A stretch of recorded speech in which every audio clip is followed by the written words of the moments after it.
Отпадот денеска е најголем проблем на современиот свет, како од еколошки, така и од комунален, технолошки и санитарен аспект. Да не заборавиме да го споменеме и градежниот, хидролошкиот и енергетскиот аспект. Зголемениот демографски прираст, индустриализацијата, урбанизацијата, зголемениот стандард.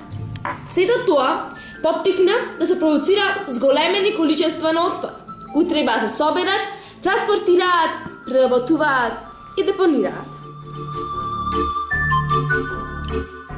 Во град со над 76.000 жители, месечно ќе биде затрупан во отпад, доколку тој правилно не се селектира, транспортира и преработува.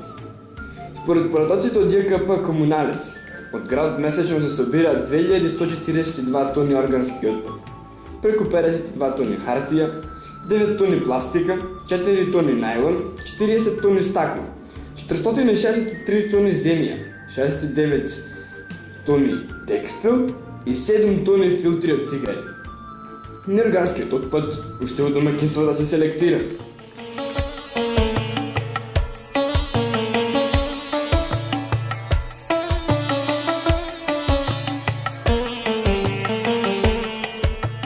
Но, што се случува со органскиот отпад? 69 тони дневно. 69 тони дневно неискористени се фрлаат во оваа депонија. Органскиот отпад содржи јеглерод како свој основен елемент. Него го сочинуваат остатоци од овошје, зеленче, растенија, храна и слично. Овој отпад може со еколошки прифатливи третмани да се доведен во облик кој е корисен за животната средина, но и до економска и заработувачка. Со компостирање на овој отпад се добива ѓубриво со висок процент на хранливи материи, корисни за растителниот свет на планетава. Она што го земаме од неа, да го вратиме.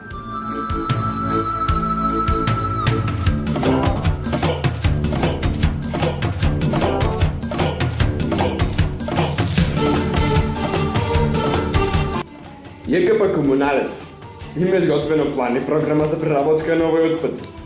Да се надеваме дека нашиот град ќе биде прв во Македонија кој нема да има депонија за органски отпад.